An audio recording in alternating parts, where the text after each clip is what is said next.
Chatfield with Guitar Showcase in San Jose. And we're here for another episode of Making Music. And today we have joining us John Standefer. Thanks for coming down and joining us, John. Yeah. And John, why don't you kick it off with something, and then we'll talk a little bit about you. All right. Get into it. Okay.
Wow.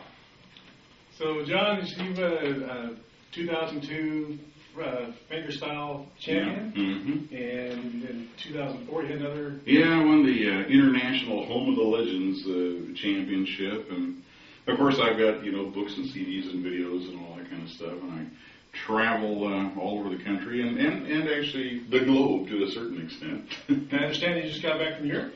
Yeah, I did a little European tour, and one of the things that I did while I was over there was to play for the Dunkirk Guitar Festival in France.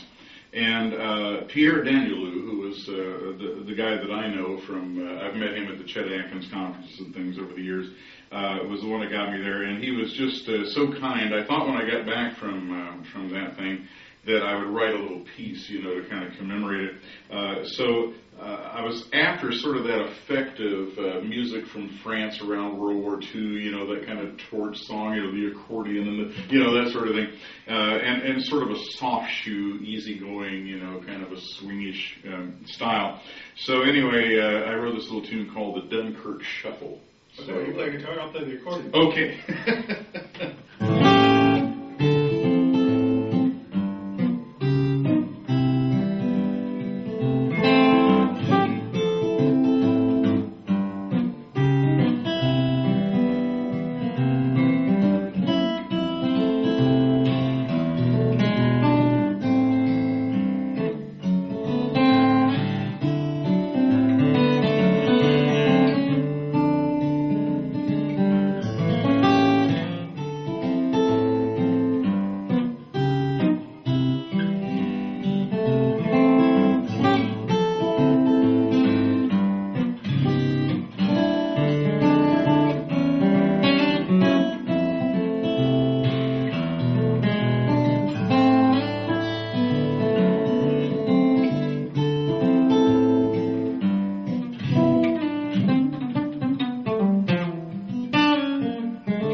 It's amazing. Absolutely amazing. It would have been if I had done that last lick.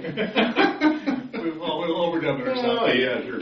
So I noticed that there's a lot of different styles that you play. I guess most people that I know think of you as a Chet player. Yeah, I actually do a lot of things. I started out with a lot of Chet, in the early days, and then I got interested in jazz and into Brazilian music, and then I played in, top 40 bands and everything under the sun, so I did blues and funk and anything that you can think of at some time or another. But playing solo figure-style guitar, it just seems like it's really hard to get away from Chet. I know that it's an old fogey style of playing by today's standards, but I'm just old and obstinate enough that I really don't care. So I do these like...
I hope so. Well, one of my favorite stories I heard you talking about when you were learning Chet, one of the things you used to do is drop the needle. No, gee, in the old days, they didn't have any books, they didn't have any videos, they didn't have tab, they didn't have anything. So, like, if you wanted to learn a Chet Atkins tune, your option was either A or A.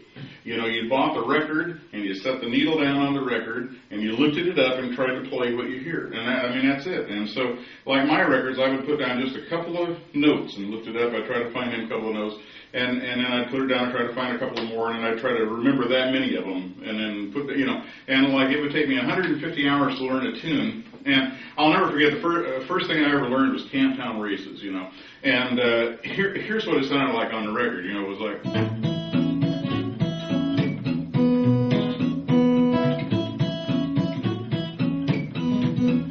It took me like 150 hours to learn that because, I'm trying to keep the bass line and the melody and the harmony all going at once. I didn't even know he used a thumb pick. I didn't know he grew fingernails. I didn't know anything. I was a 14-year-old kid with nothing better to do with my time than to try to figure that out. But the interesting thing was, after I had done that, and another year had gone by, and I'd been learning all these